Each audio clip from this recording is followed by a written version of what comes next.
TVC News, first with breaking news.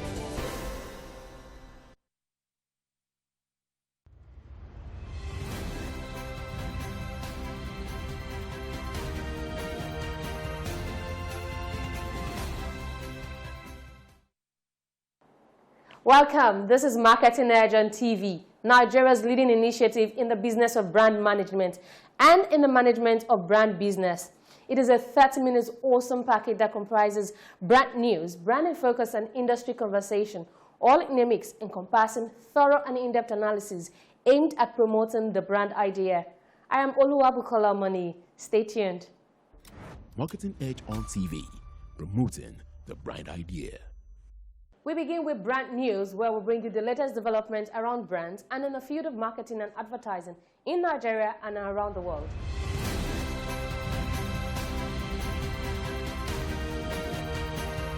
Now on brand news.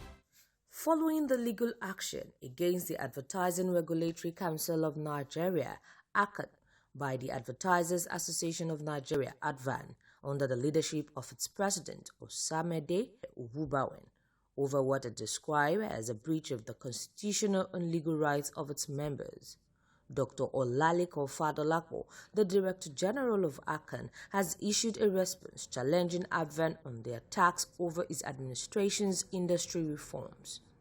Fadolapo said it was more of a personal attack on his person, as ADVAN wants him to step down. The ACAN DG made it clear in a statement that this was the third time ADVAN was threatening to take ACAN to court over industry reforms, noting that the attacks started again immediately after his reappointment as the Director General of the Apex regulatory body. Recent data from KPMG has shown that Nigeria emerged second position after South Africa as the leading destination for mergers and acquisition deals in sub-Saharan Africa. According to the report, this is an indication that South Africa surpassed Nigeria in attracting foreign investment and capital. The report, titled Doing Deals in Sub-Saharan Africa, analyzed the volume of deals, the macroeconomic state of the region, and its attractiveness to global investors. It stated that out of the top 10 mega deals in the region, 5 were conducted in South Africa, while Nigeria accounted for 2. The survey conducted by KPMG also revealed that 50% of respondents favored South Africa as the top destination for future investment, followed by Nigeria with 30% of the votes. It was an exceptional and exciting evening of rewarding and celebrating entrepreneurial spirit as 20 women out of 40 finalists smiled home as beneficiaries of a whopping sum of 2 million naira in advertising value at the 2023 edition of Nimbus Aid Project. Delivering his welcome address, the Chief Executive Officer of Nimbus Media Limited, Wale Adekoke, reiterates that Nimbus is committed to supporting women-led businesses with advertising value that will help boost the visibility of their businesses.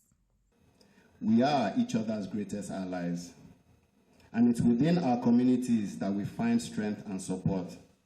Indeed, if we look inward and around us, we will find that we have everything we need.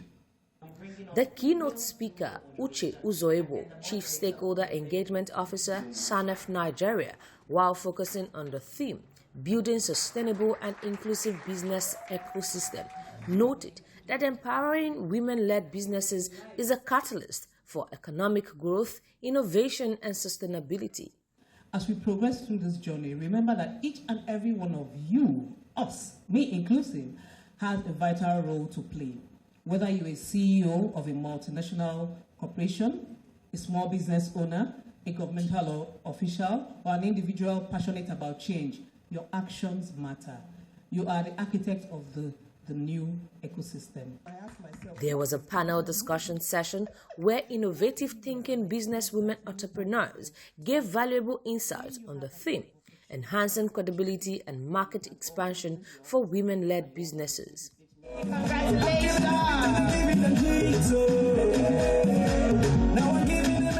Some of the winners expressed their profound gratitude to Nimbus Media Limited. It's been a journey with the applications. We're coming to, 20 out of 871 applications. It just shows you what Nimbus was trying to do.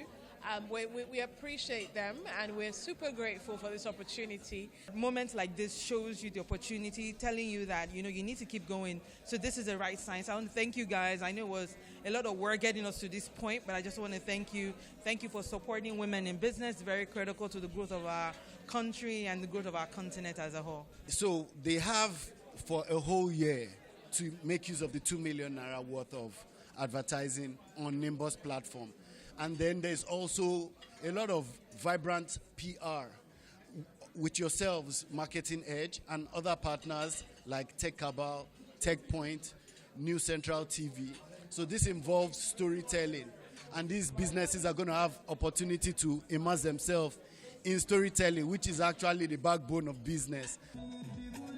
Though this year's edition of Nimbus 8 project might have come and gone, its valuable impact is one that will linger for a long time in the hearts of the beneficiaries. Shola Akinsiku has emerged president of the Out-of-Home Advertising Association of Nigeria alongside other executive members. The newly elected EXCO will be heading the association in another transitional journey for the next 2 years. The appointed executives emerge unopposed in their various positions. The elected officials include Mr. Omo Abonene, who was formerly an ex-official of the association, now the vice president, Mr. Churchill Nwagu as general secretary, Mrs. Adiola Odesanya as assistant general secretary, Mr. Babs Fagade as publicity secretary, and Mr. Chinweuba Nwagu as treasurer. This happened at the association's just concluded 38th annual general meeting themed The Economic Outlook in a Transition Year, held in Asaba, the Delta State capital. That was brand news. Next is Branding Focus, right after the break.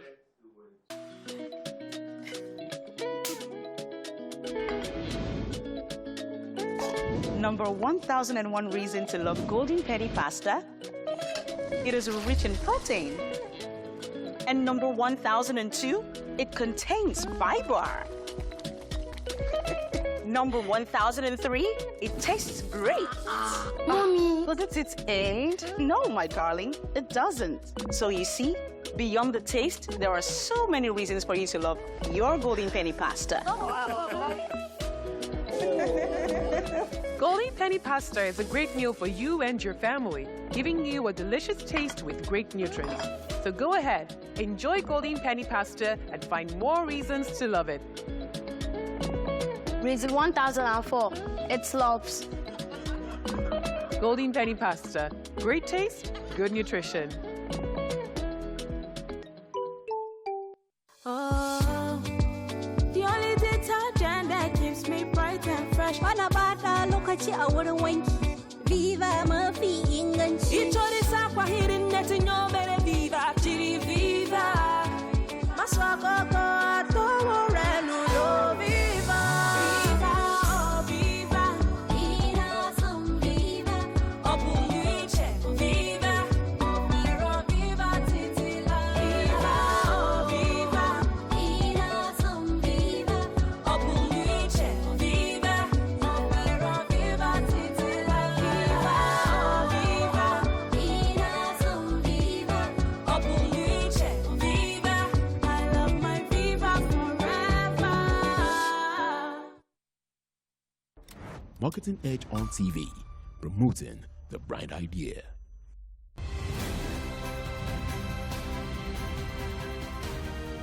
Now on Branding Focus. The year 2023 is speeding on the final lap, and much of the global market's gains have been driven by big tech. For instance, Alphabet, Microsoft, Nvidia, and Tesla shares have risen 48, 32, 184, and 100% respectively, with the rest of the market flocking to big tech. However, while these big tech companies are playing leading and strategic roles in the S&P 500, Coca-Cola, though down 9% year to date on the global stock market, maintains a compelling status. According to Statista, Coca-Cola has a global brand value of over $89 billion and has invested over $4 billion in advertising spending in recent years. This investment has continued to bolster its valuation appeal in all marketing ramifications. What's more, Coca-Cola, with dozens of billion-dollar brands on its stable and a global distribution network that reaches billions of customers daily, provides drinks for many of the world's biggest quick-service restaurant chains. Put simply, this established position has major business partner to restaurants, grocery stores, and convenience stores around the world means that Coca-Cola is a cornerstone to many businesses' sales and profitability.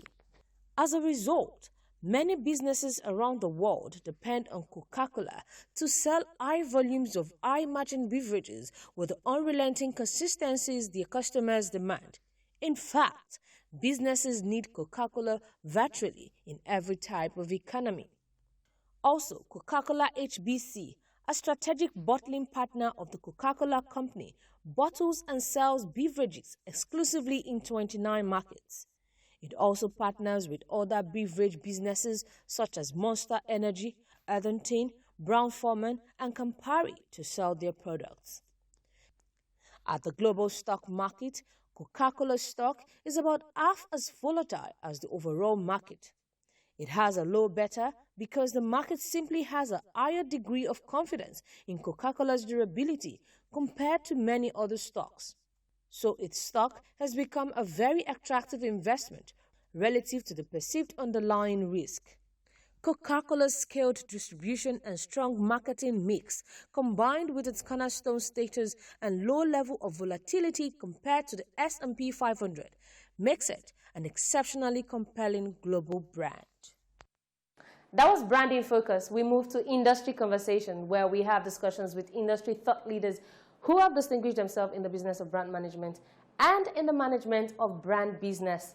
Today, we'll be having the concluding part of our conversation with the Managing Director and CEO of Double One PLC, Mr. Adetunji Oyebanji, right after the break.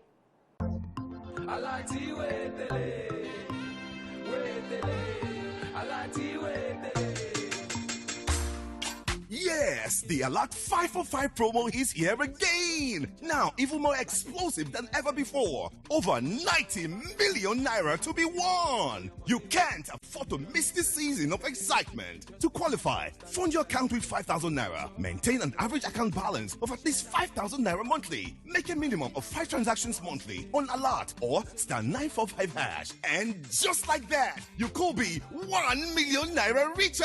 So, download Alert today or transact without internet on *945#. Anytime, anywhere. Terms and conditions apply. Wema Bank, with you all the way.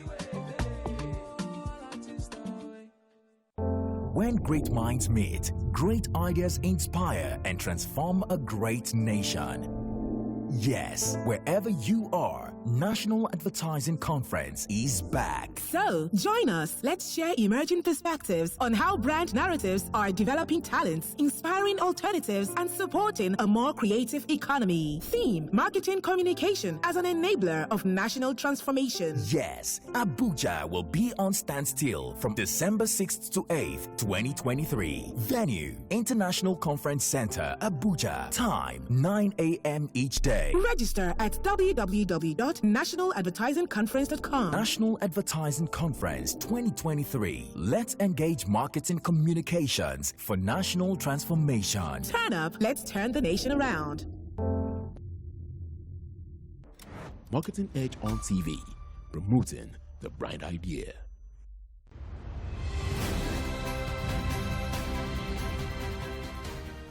So, as this year is coming to an end, what are the trends that you foresee, to take shape in the next year in 2024? Well, hopefully, first and foremost, we will go to a full competitive environment where everybody will be able to import. So I expect to see a lot more marketing efforts to come into place. I expect to see a lot more adoption of technology. Already, there's technology in the sense that I can sit at my office now and determine what quantity of product has been sold by this station or that station. I can determine what inventory of products is available to sell from that station, because I have access through technology to the operations in the station. Payment methods, you begin to see people being to already now, so much of our sales, people are paying with cards, as opposed to in the past where it was mainly by cash.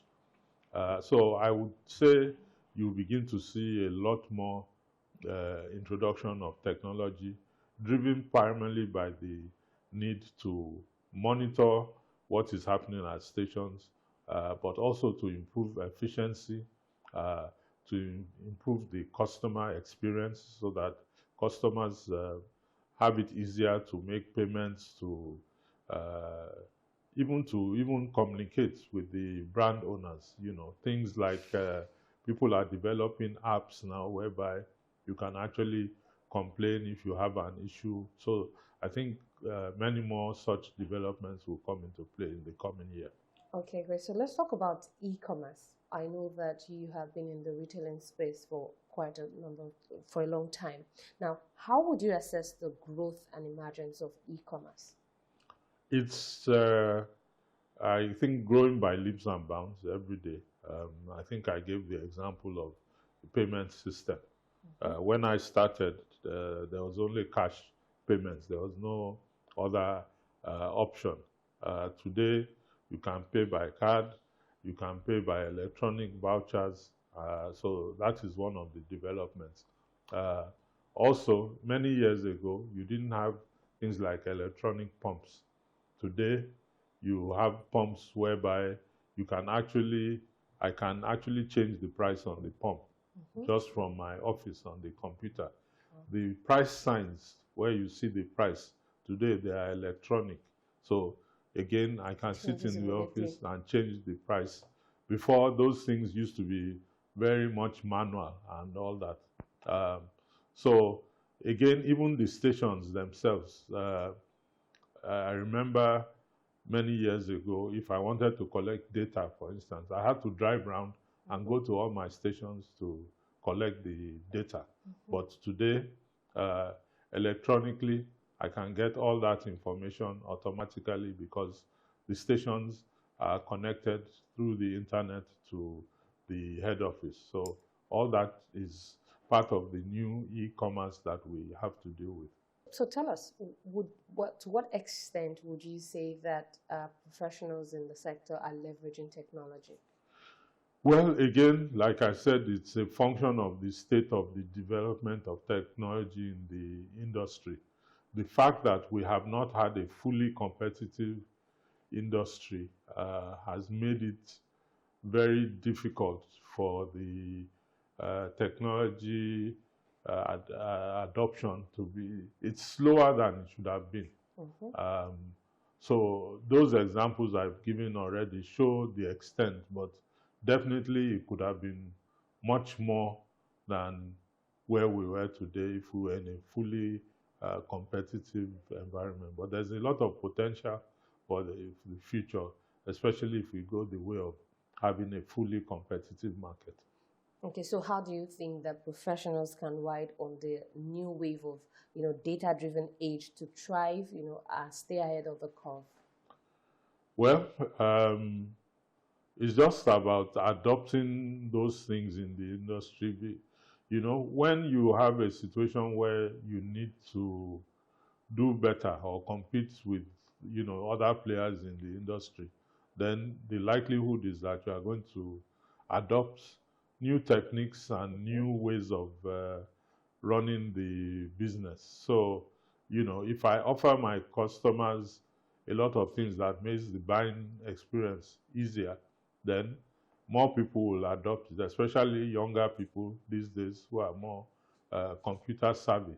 So to attract such customers, you must be in a position to offer them technology-driven services, things that they can easily adapt to.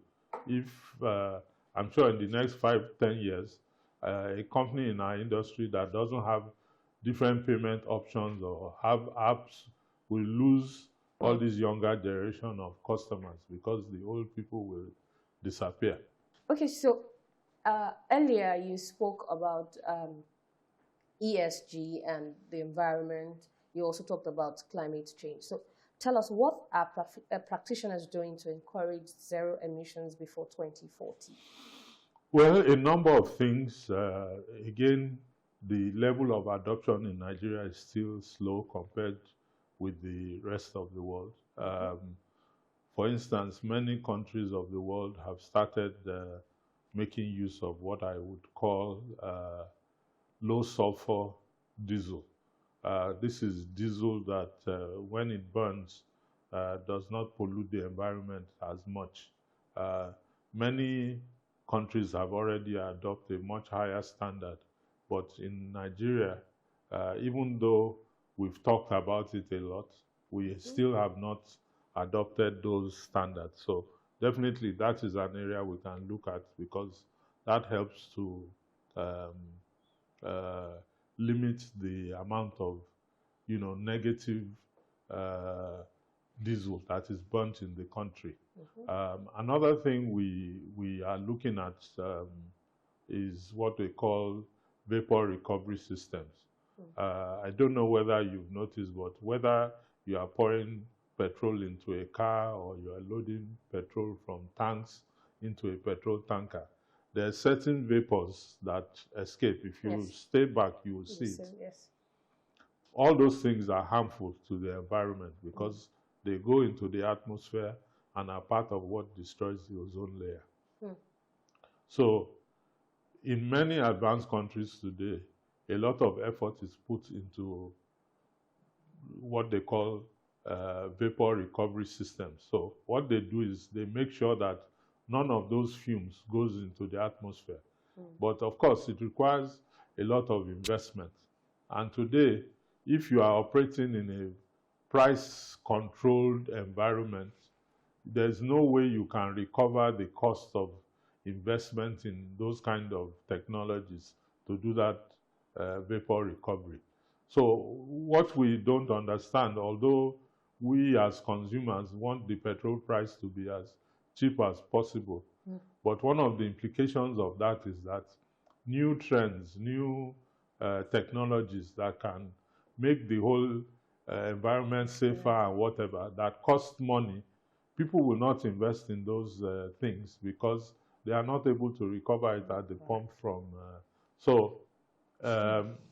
But I think as we move into greater competition, and when we get to, like in Europe, for instance, people would rather go and buy from companies that are investing in such things. So it's actually a competitive advantage for them to adopt those kind of technologies.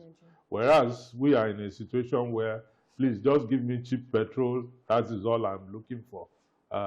So a lot of it is a question of trends, moving with how things are going. And I'm sure as we evolve to that kind of environment, all the necessary investments in that area will start to be made. Okay, so just before I let you go, tell us, who is Tunji Oyebanji?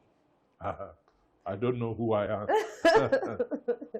Well, I'm somebody who has been in this oil and gas industry for a very long time.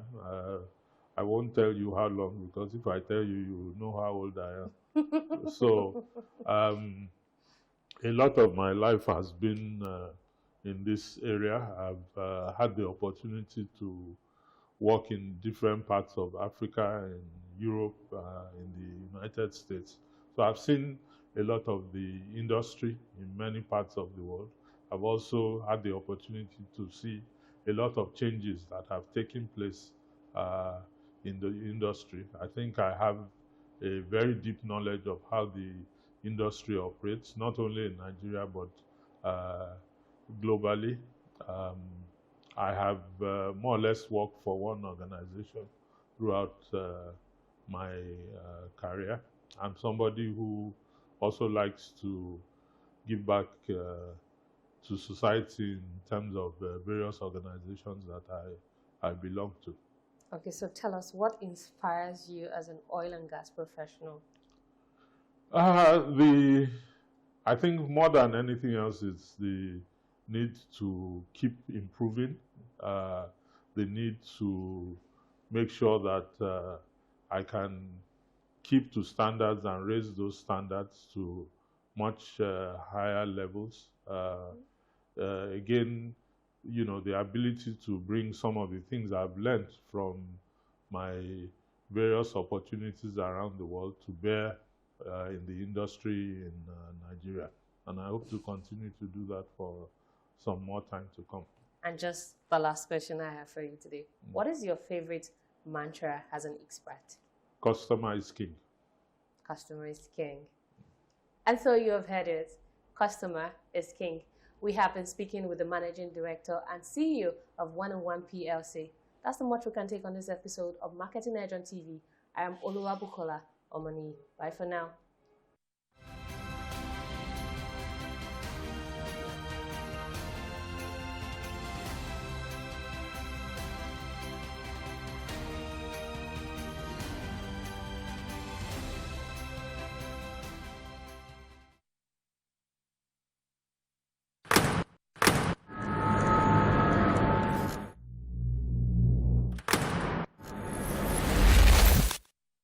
Voted as the best TV station of the year. TVC News breaks into the core of every event as they happen. Following all nationwide big and impactful stories. Without the news from every perspective. Covering every human angle. I am Veronica, bringing you the news you would want to watch. Genuine business people desirous of success in today's environment ignore the taxman only at their own peril. The idea we have is, can we not use NIN, that's the National Identification Number, as a unique and primary identifier for individuals? For businesses and incorporated entities, we use CAC registration numbers. Once you do that, you tie those numbers to all economic activities, getting a job, going to university, registering a vehicle, registering land, opening a bank account, getting a mobile phone, payment cards, importation of anything, buying PTA, every economic activity to be linked to that data to help us to make sure that people pay the right amount of tax. For up-to-date and accurate information on your obligations, duties and rights under the various tax laws in Nigeria, watch Tax Matters on TVC News Thursday, 6:30 p.m. to 7 p.m. Welcome to the transformative journey of Gombe State. Like a beautiful bride in the savannah, Gombe State is steadily growing to become a commercial and investment hub with accelerated development of world-class infrastructure, quality education, and healthcare. The jewel in the savannah, under the visionary leadership of Governor Inuwa Yahaya, is taking giant strides in the quest to making Gombe State a paradise in Nigeria's northeast region. Join us on this adventure every Thursday by 3:30 p.m. as we explore Gombe's transformative journey to greatness. The Shared Prosperity Weekly TV series on TVC News. It is through this telecast the viewers get to know what is happening in the prosperity government of His Excellency Senator Hope Uzodinma, the Executive Governor of Imo State. Through this program, all questions agitating the minds of citizens and residents of Imo State are answered in details with documentary evidence. Don't miss it. Keep a date with us every Sunday on TVC News by 9 p.m.